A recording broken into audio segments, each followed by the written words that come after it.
I can't reveal my real name because too many people would recognize me. My face is everywhere, and a single scandal could destroy everything I've worked for. But what happened? I can't keep it inside. I'll call myself Lynn for now. I'm a public figure, the kind of person who's always watched. Cameras follow my every move, tabloids love to speculate, and people feel like they know me when they don't. My life is supposed to look perfect. But one phone call shattered that illusion. It came late one night while I was reviewing notes for an important event. The number was unlisted. My first instinct was to ignore it, but something made me pick up. Lynn, the man's voice on the other end, was steady, confident, and laced with malice. I have photos of you. Private ones. Intimate ones. My heart froze. What was he talking about? I couldn't even process it before he continued. I'm giving you one chance to keep them out of the public eye, he said coldly.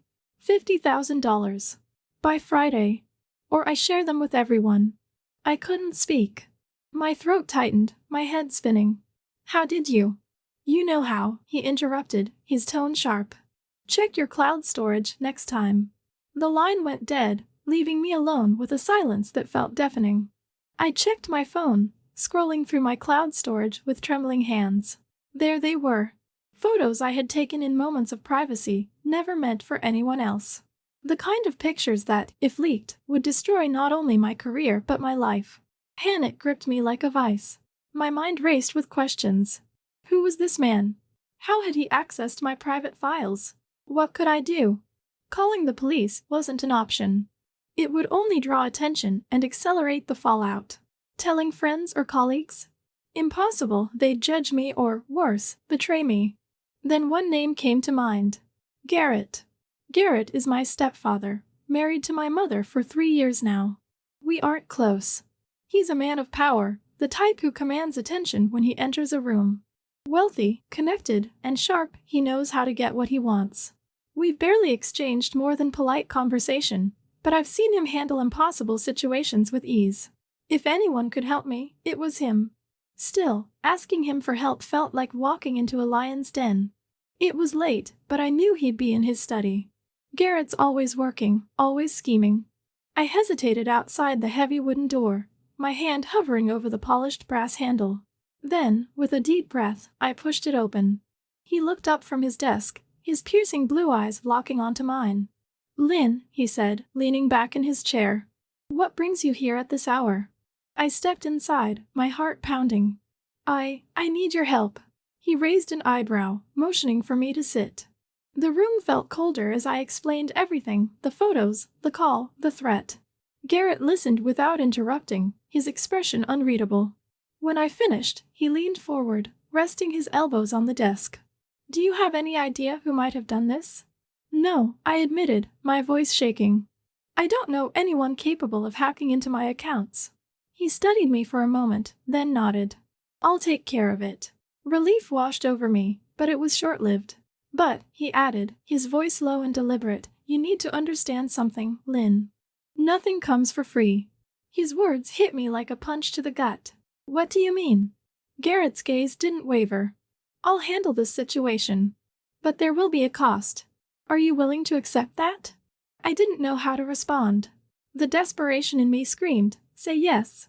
But a small, cautious voice whispered, at what price? I don't have a choice, I said finally. He smiled faintly, his demeanor as calm as ever. Good. Then leave it to me. But, Lynn, he leaned in slightly, his eyes narrowing. Remember that you owe me. I barely slept that night. My thoughts spiraled endlessly. Who was Garrett really? What was he capable of? And most importantly, what had I just agreed to? The next morning, Garrett was gone. My mother mentioned he'd gone out early for a business matter. I didn't press her for details. The day dragged on, each hour feeling heavier than the last. Finally, just before dinner, Garrett returned. He found me in the living room and gestured for me to follow him to his study. It's done, he said, closing the door behind us. My stomach flipped. What do you mean? I found the man behind this, he said coolly. And let's just say he won't be bothering you, or anyone else, again. A chill ran down my spine. What did you do? Garrett's smirk was subtle, but it sent shivers through me. You don't need to know the details. All that matters is that the photos are gone, and your reputation is safe. Relief flooded through me, but his next words stopped me cold. This stays between us, Lynn. No one can know about it. And don't forget, you owe me. He didn't elaborate, and I didn't ask. I should have felt grateful, but instead, I felt trapped. That night, as I lay in bed, my phone buzzed with a text. It was from Garrett. Remember, Lynn. Trust is everything. Let's talk tomorrow. His words lingered in my mind, heavy with implication. What did he want? What had I gotten myself into? But deep down, I knew one thing: this was only the beginning. And trust me, what happened next, it was worse than I ever could have imagined. Garrett wasted no time. The morning after our conversation, he called me into his study. His expression was calm, but his words sent a shiver down my spine. I've made progress, he said, leaning back in his chair. It's someone you know. A man you likely trusted at some point. My stomach dropped. Who? I asked, my voice barely above a whisper. I'm not ready to give you names just yet, he replied. But I have a few leads. I'll handle it. I nodded, but my heart raced. How could someone I knew betray me like this? My mind raced through the people in my life, friends, colleagues, acquaintances. None of them seemed capable of something so vile. Don't look so worried, Garrett said, his voice smooth and reassuring. I've dealt with far worse. This will be over soon. But his tone wasn't as comforting as he probably intended.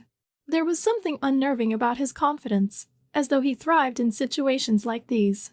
The next few days were a strange blur. Garrett kept me updated with vague statements. I've narrowed it down, he'd say, or this won't take long. His calmness unnerved me. I'd catch him watching me from across the room, his gaze steady and unreadable. When I asked questions, he'd brush them off with the same cryptic reassurance. One thing, Lynn, he said during dinner one evening. When this is over, we'll keep it between us. Some things are better left unsaid. It wasn't a request, it was an order. I nodded, unsure what else to do. By the third day, Garrett's mood shifted. He seemed energized, as if he was closing in on something. That evening, as we sat in his study, he poured himself a glass of whiskey and gestured for me to sit across from him. Lynn, he said, swirling the amber liquid in his glass. You've been careful about who you trust, haven't you? The question felt loaded. I think so, I replied cautiously. Good, he said, his gaze piercing. Because trust is dangerous. It's what gets people into situations like this. He paused, letting the weight of his words sink in. But you can trust me. I'll see this through. I wanted to believe him, but there was something unsettling about the way he said it, as if there was more he wasn't telling me. That night, I couldn't sleep. My mind kept replaying Garrett's words. Who was behind this? And what was Garrett planning? The next morning, he left early again. My mother mentioned that he was handling some urgent matters. I didn't press for details. Around midday, I received a text from Garrett. Making progress. Stay available tonight. We need to talk. The hours dragged. I distracted myself with work, but my thoughts kept drifting back to Garrett and the mystery of who was behind this nightmare. When Garrett returned that evening, his demeanor was different, almost triumphant. He found me in the kitchen and motioned for me to follow him to the study. It's done, he said, closing the door behind us. What do you mean, done? I asked, my heart racing. I found the man behind this, he said, his tone calm but with a hint of satisfaction. Cool. Garrett hesitated, then said, it doesn't matter. What matters is that he won't be a problem anymore. My blood ran cold. What did you do? You don't need to worry about that, he said, brushing off my question. The important thing is, your photos are gone, and he won't dare come near you again. His words were meant to reassure me, but they did the opposite. Garrett, I pressed, what did you do to him? He smiled faintly, almost as if amused by my concern. I handled it. That's all you need to know. I should have felt relieved, but I didn't. Instead, I felt trapped, like I'd just signed a deal with someone far more dangerous than I realized. Later that night, Garrett called me back into the study. He poured another glass of whiskey and sat across from me, the faint glow of his desk lamp casting shadows on his face. I want you to understand something, Lynn, he said, his voice low and deliberate. This situation could have destroyed you. But I fixed it. And now, you owe me. I froze. What are you talking about? His gaze didn't waver. Nothing in life is free. I went out of my way to clean up your mess. And one day, I'll need something from you. When that time comes, I expect you to deliver. My breath caught in my throat. What do you mean? What could you possibly want from me? Garrett leaned back in his chair, his expression unreadable. Nothing right now. But remember this moment. When the time comes, I'll remind you. I left the study feeling like I was walking on thin ice. Garrett had solved my problem, but his words left a lingering unease. What did he mean by owing him? And what price would I have to pay? As I lay in bed that night, staring at the ceiling, my phone buzzed with a text. It was from Garrett. You did the right thing by trusting me. Let's talk more tomorrow. His message was short, but it carried weight. Whatever Garrett wanted, I had a sinking feeling it wouldn't end here. And the worst part? I wasn't sure I'd be able to say no. A few days later, Garrett called me into his study. His demeanor was calm, composed, but there was something in his eyes that unsettled me. I found him, he said, swirling a glass of whiskey in his hand. Who? I asked, my stomach twisting in knots. It was one of your exes, Garrett said, his voice devoid of emotion. He gained access to your cloud storage. Careless mistake on his part. I felt my heart drop. The idea that someone I once trusted could betray me like this was almost too much to process. Who? I demanded, my voice trembling. Garrett raised a hand, signaling me to calm down. That's irrelevant now. No, it's not. I snapped, stepping closer. I deserve to know. He tilted his head, watching me with that infuriatingly cool expression. Lynn, what matters is that he won't bother you again. I made sure of it. I froze. What did you do? I handled it, he said simply. My chest tightened. What does that mean? Garrett, what did you do to him? He leaned back in his chair, sipping his drink. I made him understand the consequences of his actions. Let's just say he's very motivated to stay out of your life. The coldness in his tone made my skin crawl. Did you hurt him? Garrett's smirk was faint but unmistakable. I didn't have to. People like him respond well to pressure. He's deleted everything, and he won't dare cross you, or me, again.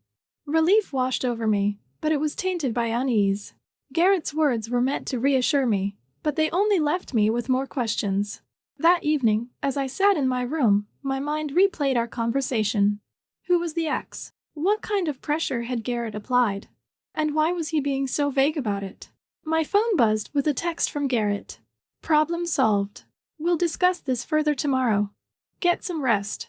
His control over the situation should have made me feel safe, but instead, it felt like a noose tightening around my neck. The next morning, Garrett approached me in the kitchen as I poured myself a cup of coffee. Good morning, he said, his tone unusually cheerful. Morning, I replied cautiously. He leaned against the counter, studying me. You seem tense. You should relax, Lynn. The worst is over. I set my cup down, unable to meet his gaze. Are you sure it's over? He nodded. Completely. He's out of the picture. But what if? Lynn, Garrett interrupted, his voice firm. Trust me. I've ensured he won't come near you again. The way he said it made it clear he wouldn't entertain further questions. Later that day, Garrett called me back to his study. He motioned for me to sit, then took his usual spot behind the massive oak desk. There's one thing we need to address, he began, his tone measured. What is it? I asked, my anxiety returning. You understand that I didn't do this for free, he said, locking eyes with me. What do you mean? Garrett leaned forward, resting his elbows on the desk. I took a risk for you, Lynn. I used my resources, my connections, my influence. That doesn't come cheap.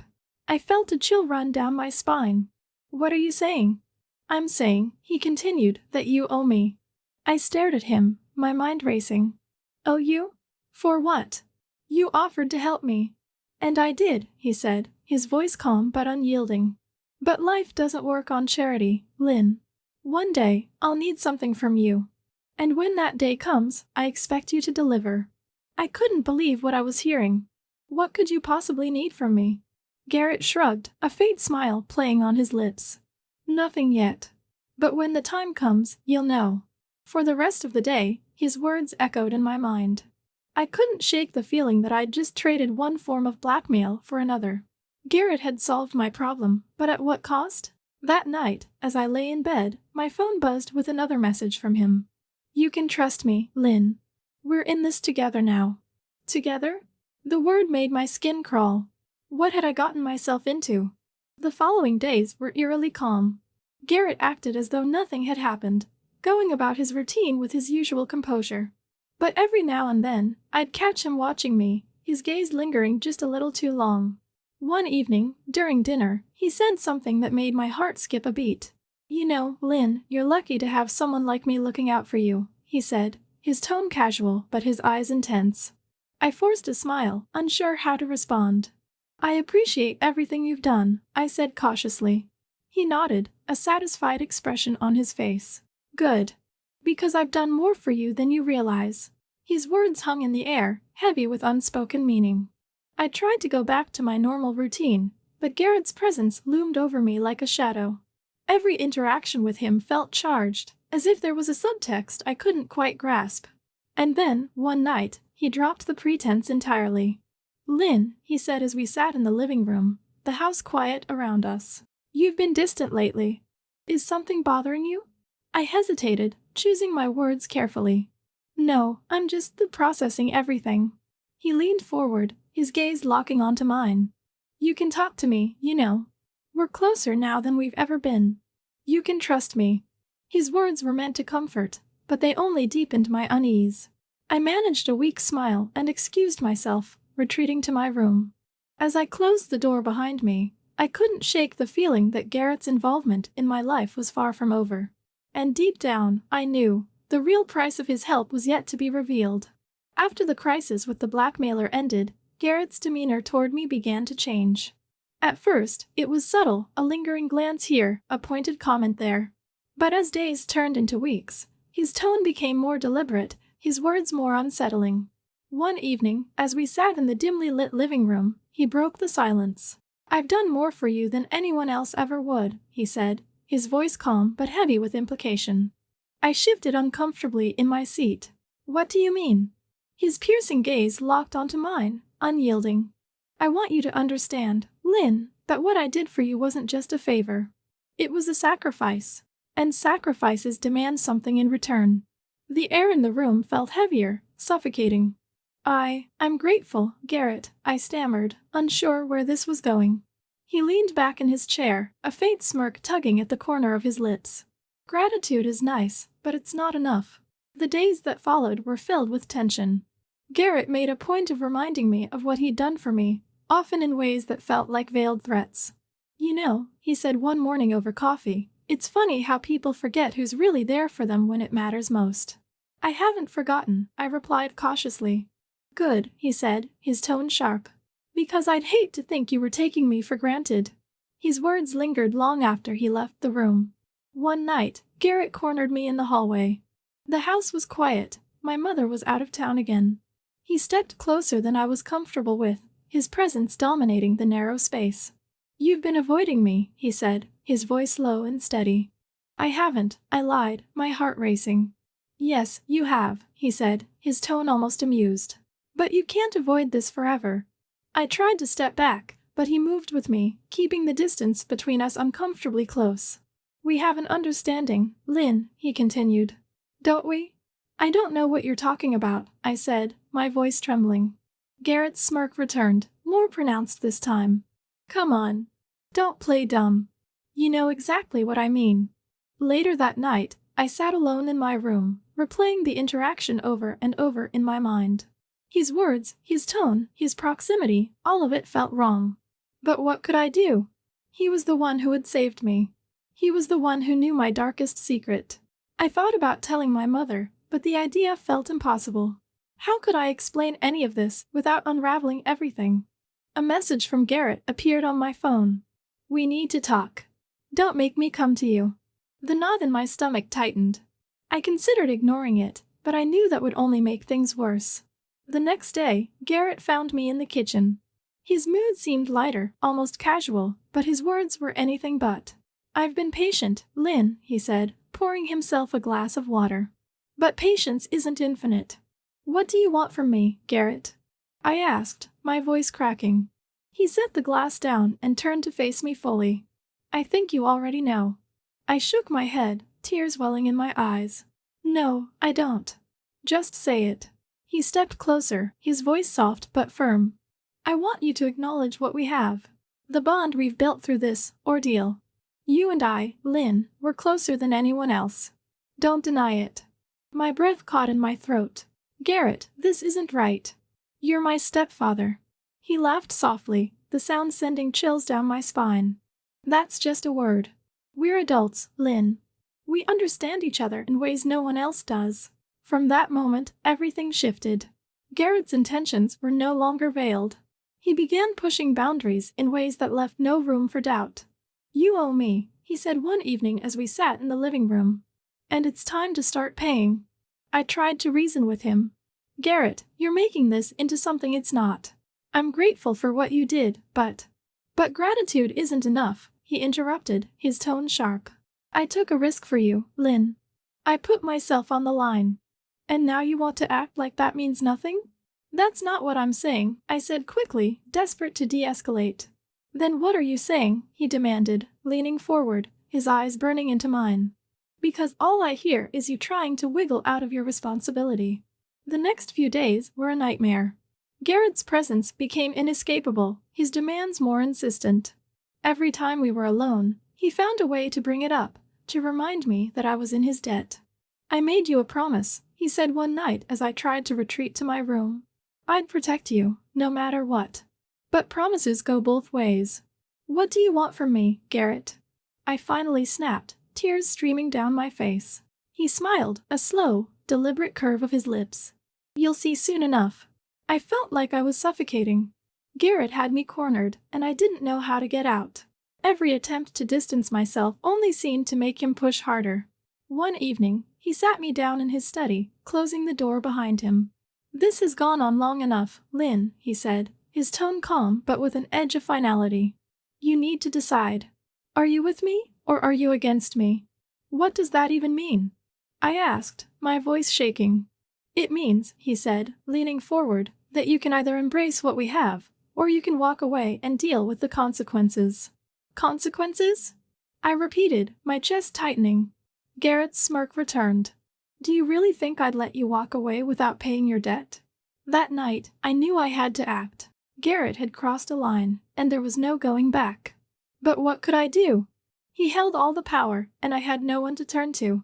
The only thing I was sure of was this. Whatever Garrett's next move was, it would change everything. Garrett's persistence reached its peak that night. The house was eerily quiet, my mother still away on one of her endless work trips. I was sitting in the living room, trying to lose myself in a book, when he appeared. We need to talk, he said, his voice low but commanding. I don't think we do, I replied, not looking up. Lynn, he said, stepping closer. Stop pretending. We're past all that now. I put the book down, my hands trembling. Past what, Garrett? You've been twisting this into something it's not. He smirked, leaning down until our eyes met. You can lie to yourself, but you can't lie to me. We can be honest with each other now. You feel it too, don't you? My heart raced, a mix of fear and fury surging through me. You're delusional, I said, forcing my voice to stay steady. But Garrett wasn't deterred. He sat on the edge of the coffee table, his tone softening. Why fight it? We've been through so much together. You and I, Lynn, we understand each other in ways no one else ever could. Just as he reached for my hand, the front door opened. I froze, relief flooding me as my mother stepped inside. But that relief turned to dread when I saw her face. She wasn't just back early, she had heard everything. Her eyes locked on Garrett, blazing with fury. She held up her phone, the screen still lit. I heard it all, she said, her voice cold and steady. Every word. Garrett shot to his feet, his calm facade cracking. Jane, this isn't what it looks like. Don't, she interrupted, her tone sharp enough to cut through steel. Don't you dare insult me by pretending.